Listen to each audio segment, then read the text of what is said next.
I think in some ways it tells us things that we've already known, which is that discrimination has been on the rise, racism doubled over the last 2 years, homophobia doubled over the last year. So to that extent, probably stuff that we already knew. I think what's additional is we'd always suspected that what we have is just the tip of the iceberg, and that actually the scale of the problem is much bigger, and that there was a lot more below the waterline. And I think what the YouGov poll has done for us is give us a bit of an indication of what's below the waterline and the stuff that we're not really seeing, and that this is a much more pernicious threat than even we had thought. So, just the numbers of, 70% of people seeing abuse on social media aimed at footballers, racism aimed at footballers, the number of people who witnessed racism or discrimination in the last week and in the last year, are really high numbers. So, obviously, the fact that racism, discrimination exists in society and in football is a cause us to be angry and disappointed, but it's something that we, I suppose, we're ready for, because we know that that's there.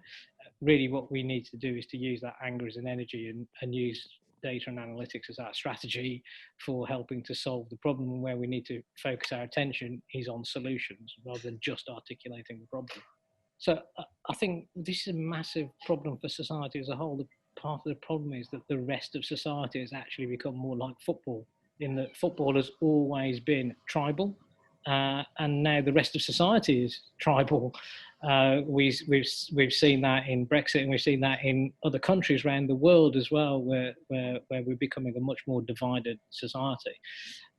So football has its responsibility and its part to play in tackling the challenges within football. How are we doing on that? I think the death of George Floyd has changed things, in the sense that, we've probably had moments like this before where we felt there was a change, but I really do feel that this time it could be different. And so things like, I welcome what the FA are doing around the voluntary code to create a more inclusive environment, to create targets so that football is more representative of the people who play the game and the people who watch the game. But I think in terms of tackling discrimination, I think there's much more to do. And I think in particular, we need the clubs, the governing bodies, law enforcement to share data with us. And I think if we can do that, better data, better insights, better solutions, we'll really need to get a more detailed understanding of, how much of this is a kid in their bedroom, a 12-year-old abusing Wilf Sahar or Ian Wright, and how much of it is organised, and who's organising, what are their motivations. The reality is, we don't know that.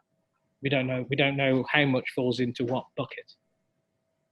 So I focus on really try to focus on where are the positive things. And I think the positive things are the way that football responded, the way that the players responded, players using their platforms to try to create change. Not just Marcus Rashford, but also the fact that the players taking a knee was actually the players' decision, and it was driven by the players, and it was their initiative. And that's their power. Actually, their power is to use their platform and to create these gestures. And I think Barack Obama said that gestures individually, of course, don't mean anything, but collectively they are powerful, because they create pressure on those in power to act. And so my encouragement to the players is, you continue to exert that pressure until people act and deliver, and people like me and the football authorities deliver what we need to be delivered. And in football, some of that is greater inclusion in and representation in things like coaching and senior leadership. But some of it is also how we tackle hate, and particularly, I think at the moment, it's tackling hate online and in social media, and having a more connected strategy to deal with that.